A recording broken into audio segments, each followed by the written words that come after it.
mulimo santu akita mpona kosunga yo okota kata bozali na nzambe. Viens, cher Saint-Esprit, répands en nous et autour de nous la gloire de notre Seigneur Jésus. Voici arrivé le temps de la gloire, ce moment sublime où nous voulons répandre nos cœurs devant le Seigneur de Dieu. Seul toi connais le chemin du véritable sanctuaire. Seul toi connais le chemin véritable qui nous mène au trône éternel de notre roi.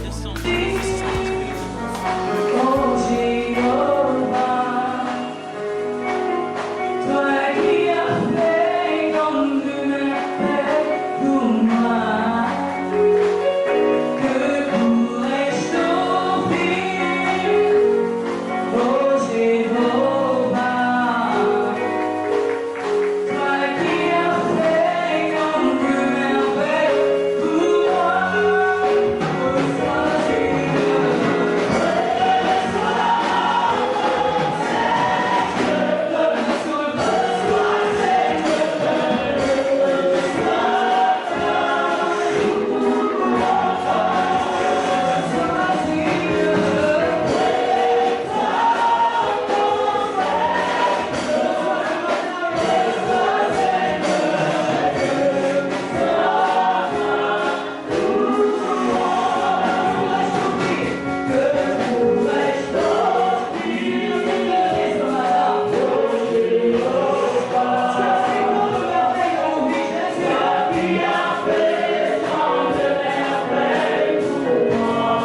merci à Dieu. Lui qui t'a protégé, lui qui t'a gardé, lui qui t'a fait du bien, malgré les choses ne va plus marcher pendant la semaine. Que le Seigneur t'a préservé contre l'incident et l'accident. Le Seigneur t'a redonné la vie. Le Seigneur t'a redonné l'espoir. Écrit dans la parole de Dieu que pour tous ceux qui vivent, il y a encore de l'espérance. Le Seigneur nous a fait du bien. Et nous voici ce matin, nous sommes posés parmi les vivants. Bénis ce Dieu, entends-moi. Bénis ce Dieu, acclame-le. Tu lui merci parce qu'il est bon. Merci parce qu'il est notre secours. Le secours qui nous manque dans la détresse. Celui qui nous guérit de toutes nos maladies. Celui qui nous soutient. Celui qui garde nos familles. Il a gardé tes deux enfants. Il a gardé ta femme. Il a gardé ton mari. Il a gardé tes parents. Il est bon, il est bon. Il est bon, il est bon. N'est-ce pas qu'il est écrit? Et tous ceux qui respirent bénissent le Seigneur. Et tous ceux qui respirent bénissent le Seigneur. Et ce matin, avant que nous respirons encore, Seigneur, nous te bénissons. Seigneur, nous te louons. Seigneur,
Merci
d'envoyer l'argent à Boubou, l'argent de désépargné. Nous allons l'envoyer au numéro. On approuve que la grâce se termine. Nous avons besoin de 1 500 000 francs pour le reste. Donc tout ce que nous donnons à tous ces dimanches ici sera affecté, le deuxième palier sera affecté pour Boubou et que nous suivons le pays. C'est déjà bon, là nous sommes déjà cette semaine pour commencer déjà à élever la gare. Et Dieu vous bénisse ce que vous faites. Merci.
Merci pour ce que tu fais.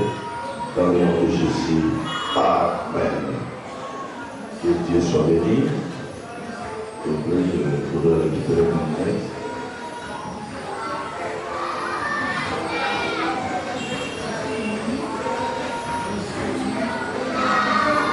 Nous lirons la parole de Dieu dans Actes des Apôtres, chapitre 1, verset 8.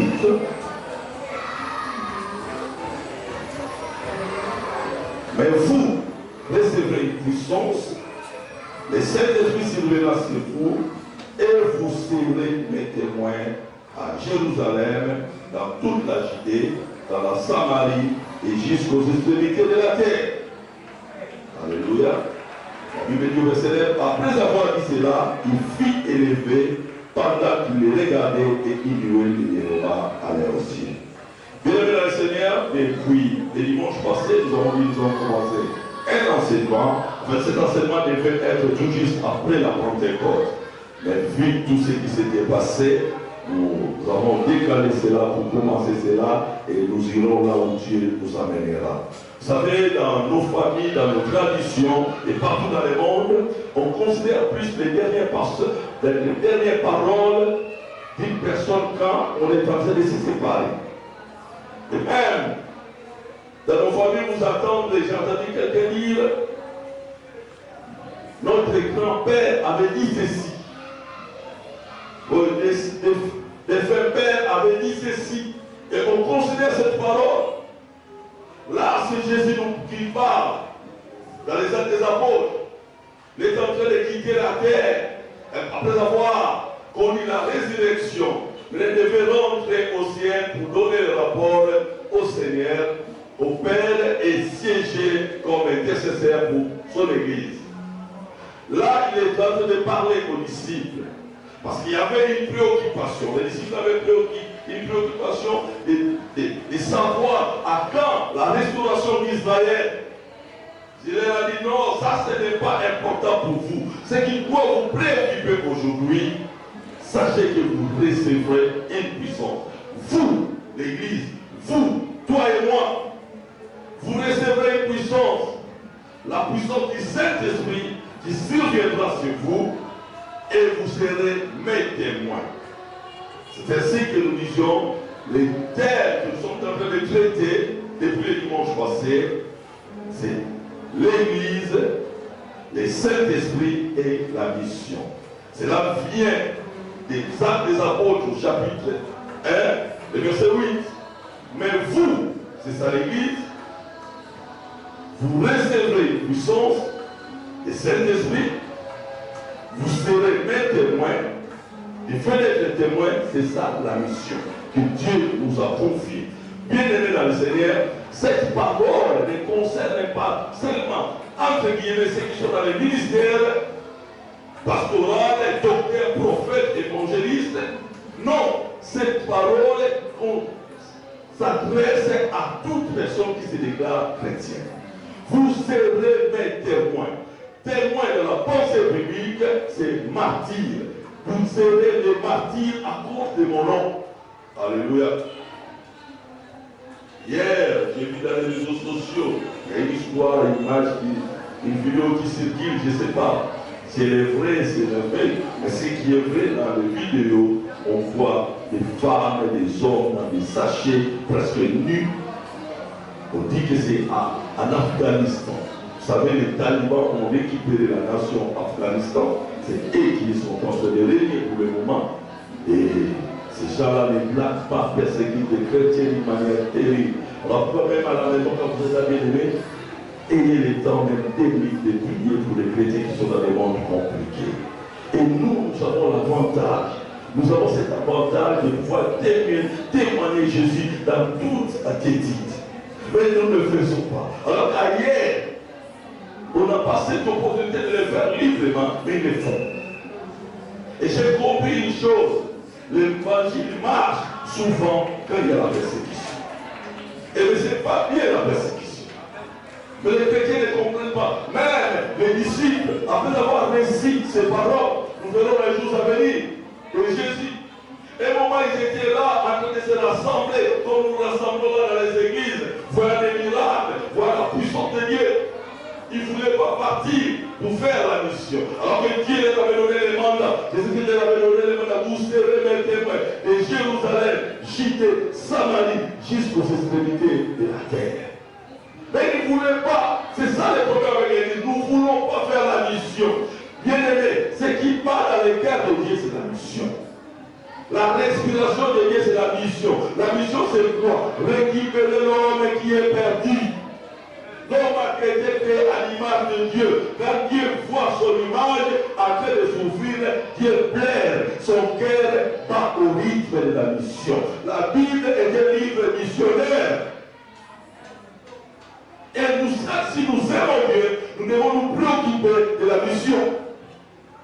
Ça doit être notre souci. Et je vous ai dit la fois passée, toutes les nations qui font la mission sont des nations bénies. Vous pouvez dire tout ce que vous voulez dire, vous verrez sur le plan économique, ces nations-là sont bénies. Même les églises qui font la mission, sont des églises bénies. Pourquoi? Une église qui ne fait pas la mission, c'est une église démissionnaire. Et une église qui ne fait pas la mission, c'est une église égoïste. Or, Dieu voudrait que nous puissions quitter nos 4 villes, nous venons ici, nous consolidons et après nous faisons la mission. La mission se fait de plusieurs manières. Nous le faisons notre travail, le faisons aussi en témoignant là où nous vivons, là où nous travaillons. Alléluia. Les sous-terres qui sont traités aujourd'hui, c'est celui-ci. Ce que j'ai, je te le donne. Alléluia. Je veux dire à tout un chacun de nous, nous avons quelque chose à donner au monde. S'il y a quelque chose à donner aux autres, vous réservez une puissance. Si au moins vous avez reçu les Saint-Esprit, vous avez quelque chose à donner au monde. Alléluia. Ne dites pas que moi je n'ai rien. Ne dites pas que moi je ne connais rien. Dieu vous fait confiance parce qu'il vous a donné son esprit. Le Saint-Esprit de Dieu, c'est Dieu lui-même. C'est une des personnes de Dieu.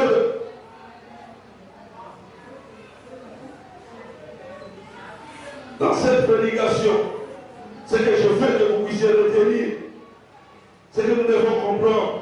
Dieu nous a accordé ses bénédictions et son esprit afin que nous puissions être en bénédiction pour les autres. Le but de cette prédication, c'est de faire que chaque croyant soit rempli de l'esprit et comprenne que Dieu leur accorde son esprit et ses dons afin qu'ils puissent être en bénédiction pour l'autre. Alléluia. Donc Dieu veut que nous soyons des sources de bénédiction pour les autres. Alléluia. Voilà pourquoi il te dit ce que tu as, tu dois les donner. Beaucoup de gens ont reçu, mais ce qu'ils ont reçu ne se multiplient pas parce qu'ils ne donnent pas. Celui qui ne donne pas, le proverbe en parle, ça profite. La main qui le tient, ça profite. Et c'est pareil même dans le domaine spirituel. Quand Dieu vous donne des grâces, quand vous ne savez pas exercer ces grâces, bien aimé, vous perdez. D'ailleurs, la science démontre cela. On dit tout organe qu'on n'exerce pas, ça profite. Même dans le domaine de la langue, si vous connaissez une langue, vous n'exercez pas, vous n'utilisez pas cette langue, vous allez perdre. Au milieu de nous, beaucoup ont fait des formations en anglais. 6 mois de formation. Et après, il a même un certificat, il y a même d'autres qui ont des certificats à la maison. Formation en anglais, 12 mois. Mais aujourd'hui, il connaît que tout le monde, tous les restes partis. Pourquoi? Parce qu'on n'exerce pas. Quand vous ne donnez pas ce que vous avez, vous perdez. Alléluia. Notre parole que nous lit ce matin, Actes chapitre 3, verset 1 à 10. C'est là où nous allons nous en présenter. Et je disais Actes des Apôtres au chapitre 3, verset 1 à 10. Pierre et Jean montaient ensemble au temple. À l'heure de la prière, c'était la 9e heure, donc à 15 heures. Il y avait donc la prière du soir.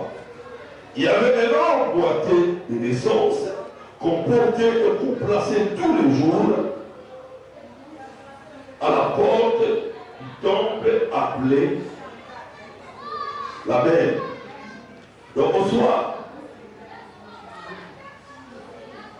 la Belle, ce n'était pas les temples. Les temples d'Israël avaient plusieurs portes, plusieurs entrées. Chaque entrée avait un nom. C'était tellement un grand temple pour faciliter les gens. Même si vous êtes en famille, on peut vous chercher. Vous dites non, moi, si vous voulez me trouver, entrez par la porte, la Belle. Entrez par la porte des brebis. Il y a une porte même qui avait la tête du lion. Et c'est là où on suppose quand Jésus-Christ vient là, pour entrer à Jérusalem, il entrera par cette porte-là. C'est en face de Gethsemane. Alléluia. Dans le temple qui a été construit par les Romains, ce temple-là de l'époque de Jésus, mais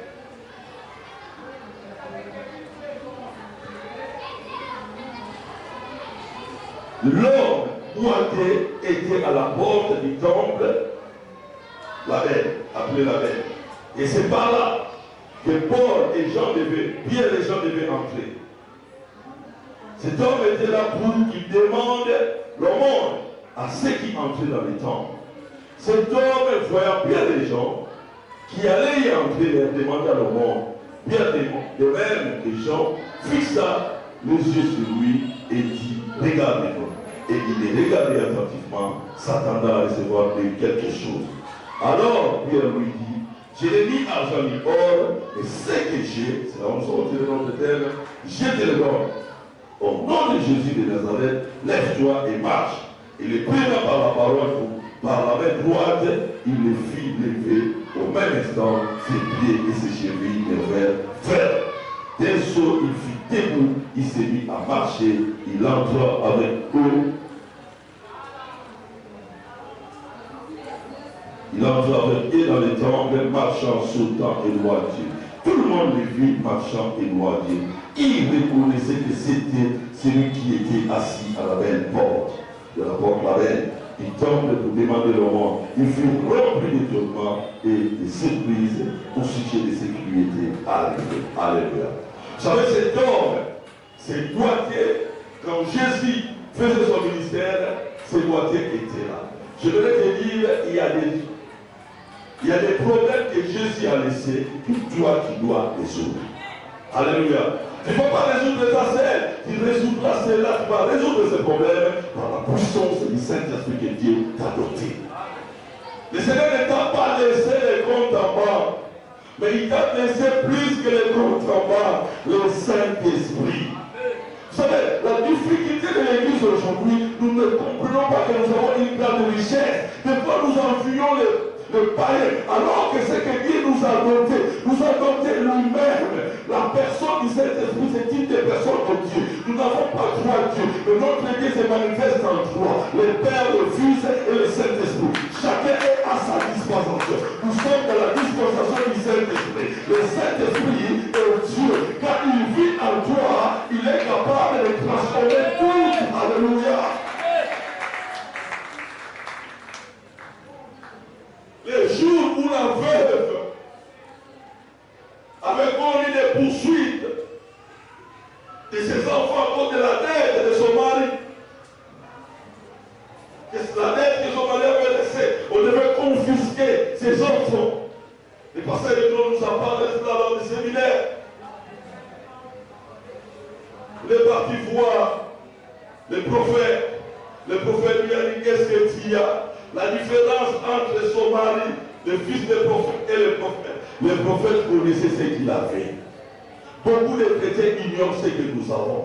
Bien aimé, si tu as reçu Jésus comme le Seigneur Sauveur, même quand il ne sent rien, sache que tu as le Saint-Esprit en toi. Le Saint-Esprit, c'est l'Esprit créateur. Vous savez quoi? Dans Genèse, il est dit, alors que la terre était informe et vide, l'Esprit de Dieu bouffait au-dessus. Là où il y a le Saint-Esprit, quand la parole vient, il y a le miracle.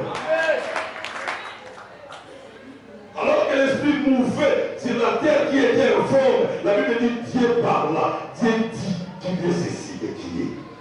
Il y a dit cela. Alléluia. Bien-aimé le Saint-Esprit, tu as quelque chose, ne te dis pas que je n'ai rien. Si du moins tu as accepté Jésus, tu as le Saint-Esprit. Quand tu as le Saint-Esprit, tu as tout. Tu as tout. Tu as tout. Même toute langue, la Bible dit qu'il se lèvera en justice contre toi. Il la condamnera. C'est à cause du Saint-Esprit.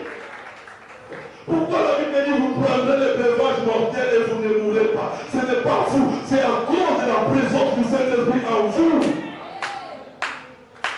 C'est comme ça que la Bible peut même dire tout arme forgé contre vous est nul et sans effet. Quand on forme ces armes-là contre vous, la personne qui est là, c'est le Saint-Esprit. Il voit ce qui est en train d'être trafiqué pour vous. Il dit non, mais cet homme-là c'était l'année pour moi. Ça ne se fera pas. Il s'arrange pour te rendre à la fabrication.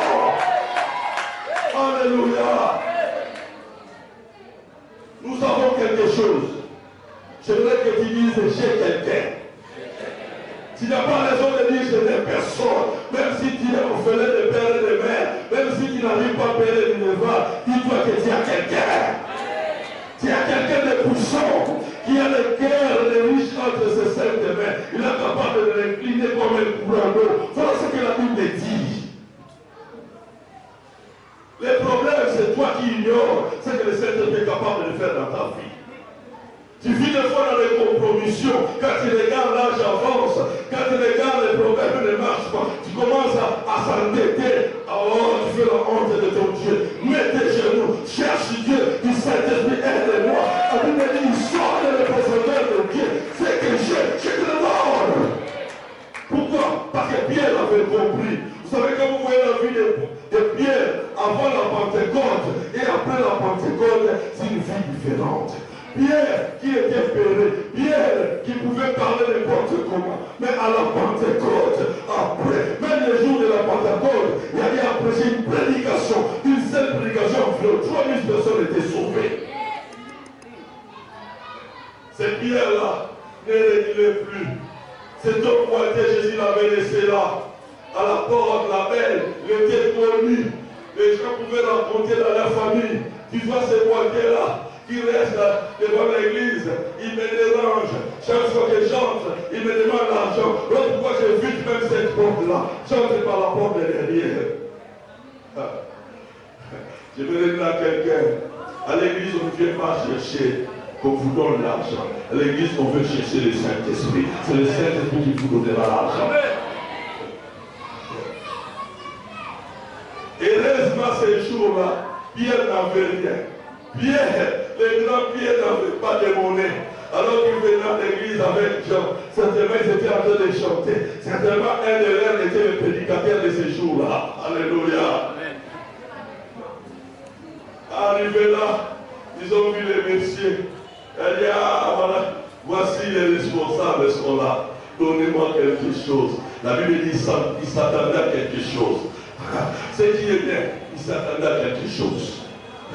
C'est vrai, il s'attendait qu'il recevrait quelque chose. Non, à l'église, on ne donne pas l'argent. L'église, Dieu donne le Saint-Esprit. C'est les fidèles qui viennent avec l'argent. Croyez-toi, c'est à toi de venir avec l'argent. Nous, ce que nous te donnons, c'est ce qui te donnera l'argent. Quand l'église a l'argent, il va perdre le Saint-Esprit. Quand l'église commence à donner l'argent, le Saint-Esprit n'aura plus de place. Pierre a dit, je n'ai ni or ni argent.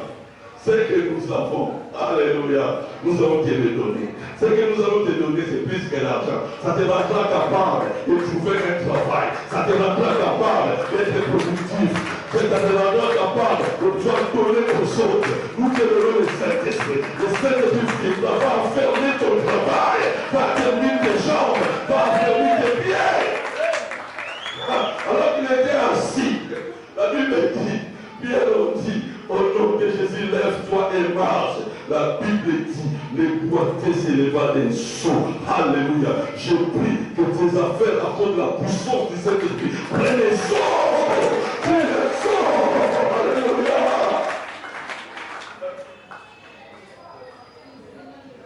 Ceux qui avaient l'habitude de le voir, la Bible dit s'étonner. J'ai dit quelqu'un s'étonnera de ce qui va t'arriver. S'étonnera de tes affaires. Ça s'étonnera de ton travail. Va commencer à s'étonner de ta promotion. Peu importe. Bien aimé, nous avons eu nos bien-aimés la semaine qui nous ont appelés. Il y a même un qui a donné son action de grâce. Ce bien-aimé a fait beaucoup d'années comme un capitaine. Beaucoup d'années. Dernièrement, il y a eu des promotions. Il est devenu major. Dernièrement, avant-hier, on a nommé, il est devenu colonel. Alléluia. Alors que chaque fois qu'il y avait des élévations, chaque fois on élevait les gens, lui, il n'avait pas de grade. Il venait me voir, pasteur, j'ai dit, ne t'en fais pas, ton tour aussi viendra. Peu importe l'état que cela est en train de prendre, un jour, ça arrivera. Ce que je sais, tu ne mourras pas. Ce que je sais, un jour, tu deviendras aussi général dans ce pays ici. Laissez-les aller. Toi, ton tour viendra. Quand les autres sont promis, il faut les venir. Vous savez, notre papa, il a servi à nos côtés. Major, un gars très intelligent, papa Omer. Très intelligent. Il savait à l'Onidora. 10 années, la promotion ne monte pas. Même une des raisons pour laquelle il avait quitté ici, les dernières promotions, il ne s'est pas retrouvé. Alors qu'il était 11 ans major. 11 ans. Il dit, pasteur, j'avais assez. Je n'ai plus envie, je suis découragé de travailler ici. Vous allez dans sa maison. Nous avons prié avec vous. Et puis prochainement, il y a des promotions. Tout le monde sait pas. Il m'a appelé et je dis, pasteur, je suis devenu colonel. Alléluia. Dieu est fidèle et puissant. Nous avons besoin du Saint-Esprit. Je vais dire à quelqu'un, peut-être que c'est aussi ton cas. Tu as tiré. Quand il y a des nominations au public, ne t'en fais pas. Ton tour viendra. Ton tour, Dieu est un bon stratège. Même les gens qui te bloquent s'étonneront parce que tu seras élevé. Et je veux dire, le Seigneur, pour un des frères aussi qui est devenu colonel, qui est là. Alléluia. Dieu est un bon stratège. Mais on continue à prier pour un de nos frères. Il a fait plus de 15 ans capitaine. Plus de 15 ans. Mais je sais, Dieu est un bon stratège. Je sais que son tour arrivera. Alléluia. Nous avons besoin du Saint-Esprit. Nous avons besoin du Saint-Esprit. Alléluia. Ce passage nous raconte l'histoire de la guérison de Gauthier à la porte du temple de la mer. Notez que ce que Pierre dit, je n'ai ni or ni argent, mais ce que j'ai, je te le donne au nom de Jésus de Nazareth. Lève-toi et marche. Dans Acte 3:6. Qu'avait-il donc? Qu'est-ce que Pierre a fait? Nous devons faire la même chose et faire la même chose pour que nous puissions connaître la chose. Qu'avait donc Pierre? Premièrement, Pierre avait la puissance du Saint-Esprit. Lorsqu'il dit c'est que j'ai, il reconnaissait lui-même qu'il avait quelque chose. Il faisait référence à ce qu'il avait réussi à la Pentecôte. Alléluia. Il sait que le jour où le Saint-Esprit était descendu sur lui, il a réalisé qu'il y avait quelque chose de nouveau qui était entré en lui. Nous sommes pauvres, mais nous enrichissons plusieurs. En d'autres termes, lui ayant le Saint-Esprit, matériellement il n'avait rien, mais il était capable, par la puissance du Saint-Esprit, de rendre les gens riches.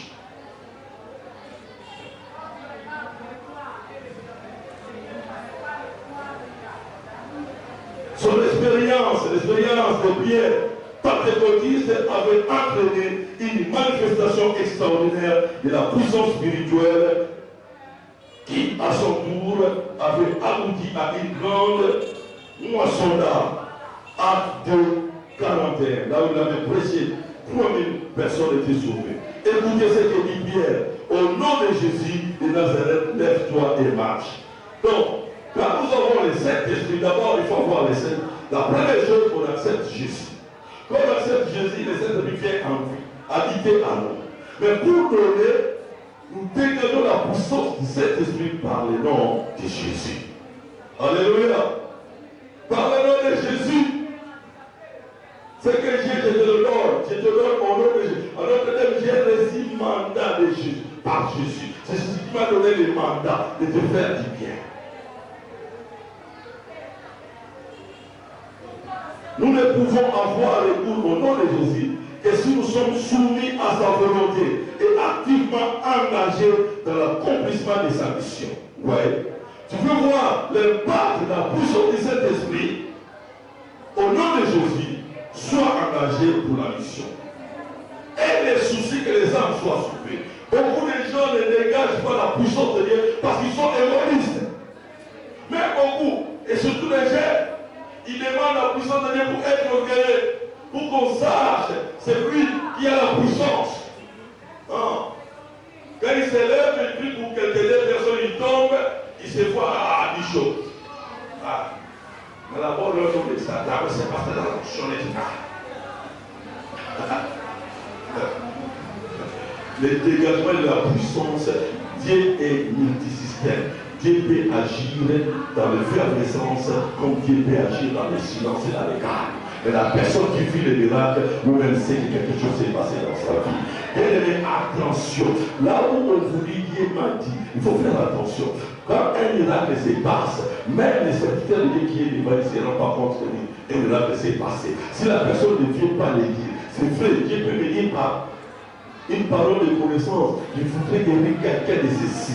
Et mais quand les miracles s'opèrent, c'est la personne même qui sent que quelque chose s'est passé dans sa vie.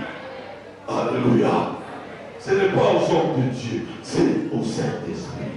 Pourquoi nous sommes que les serviteurs inutiles? Ça ne sert à rien d'être orgueilleux. Il reste, Dieu résiste aux orgueilleux, il fait grâce aux saints.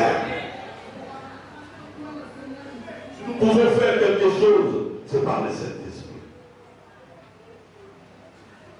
Pierre avait la foi en Dieu. Avait foi en Dieu. La porte du temple appelée la belle, Pierre a mis à l'œuvre sa foi. S'il n'avait pas agi et parlé par la foi, rien ne se serait passé. Il avait été rempli de l'Esprit qui plus, il se soumettait à la volonté de Christ et agissait par la foi. C'est ainsi qu'un miracle extraordinaire a pu être opéré. Si nous agissons comme Pierre l'a fait, nous pouvons aussi, nous attendre à ce que notre ministère respectif porte des fruits. Qu'a fait Pierre avec ce qu'il avait? Il avait fait un don à cet homme. Pierre savait fort bien que Dieu ne lui avait pas fait un tel don pour assouvir ses propres désirs égoïstes. Alléluia. Mais ce que Dieu nous donne, ce n'est pas pour nous-mêmes. Si tu vois la puissance de Dieu dans ta vie, commence à servir pour les autres. Commence à vivre pour les autres. Dieu ne marche pas avec des égoïstes. Ceux qui retiennent, ceux qui bloquent. On veut seulement tout pour lui. Quand on veut, c'est comme Naman. Si le roi veut honorer quelqu'un, c'est qui? C'est moi. Bien aimé, quand on voit que moi, un jour on sera humilié comme Naman. Tu veux voir la puissance de Dieu puisse croître dans ta vie. Des fois, mettez le sommeil de côté. Commencez à prier pour d'autres personnes. Tu ne pries pas pour toi. J'ai vu cette personne. Quand je vois cette maman, j'ai mal au cœur. Seigneur, fait quelque chose. On se réveille à 1h du matin. On commence à prier pour la personne. On commence à prier pour maman. On commence à prier pour l'église. Mais 80% de nos prières, 80% de nos requêtes, c'est pour nous-mêmes. C'est des moi. Non. Jésus n'avait pas regardé à lui seul. Il avait regardé à toi et moi. Voilà pourquoi il avait quitté le ciel. Tu veux que la puissance de Dieu se manifeste dans ta vie, vois les autres, vois le monde. Jésus a dit la moisson a mûri, mais il y a peu d'ouvriers.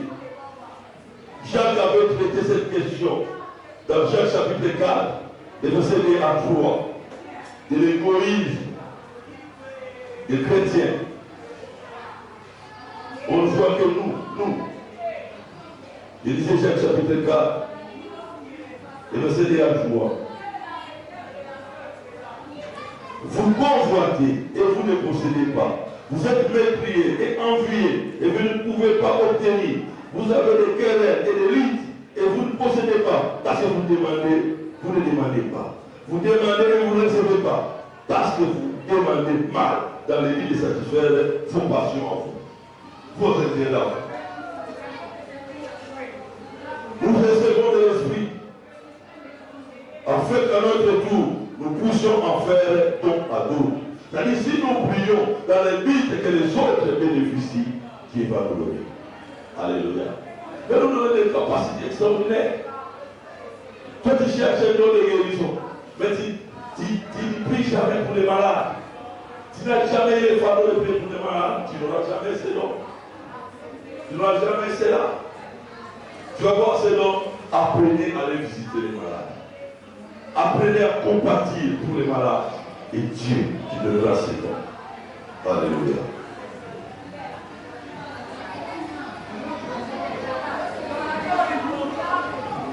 Comment Pierre s'y est-il pris pour faire don de ce qu'il avait? Pierre, premièrement, avait continué d'être rempli du Saint-Esprit. Quand vous lisez Actes 4 et 8, vous verrez cela. Pierre continuait à obéir au commandement du Seigneur. Il avait dit de prêcher la bonne nouvelle à toute la création. Marc, chapitre 16, verset 15. Pierre écoutait la voix de l'Esprit et obéissait. Quatrième chose, Pierre a agi avec assurance et par la foi. Maintenant, c'est là où je vais m'arrêter. Nous allons poursuivre le dimanche. Qu'avons-nous à faire, nous? Nous devons nous assurer d'avoir reçu quelque chose de la part de Dieu. Donc chacun doit être certain, chacun doit être sûr, même si je n'ai rien senti, même si je n'ai rien, même si je n'étais pas tombé, je sais que j'ai reçu quelque chose de la part de Dieu, de la part du Saint-Esprit. Pourquoi? Parce que le Seigneur nous dit, vous recevez. Alléluia. Assurez-vous d'être véritablement nés de nouveau. Parce que cela est donné à ceux qui sont de nouveau. À ceux qui sont nés de nouveau. Être né de nouveau veut dire accepter Jésus-Christ comme Seigneur et Sauveur de sa vie. Reconnaître qu'on est pécheur, que sans Dieu on ne peut rien faire, on se répand de ce péché, on va au devant de la croix. Seigneur, pardonne-moi pour ma vie. Voilà, je prends la décision de t'accepter comme Seigneur et Sauveur. Dès que vous prenez cette décision, vous êtes à la disposition du Saint-Esprit.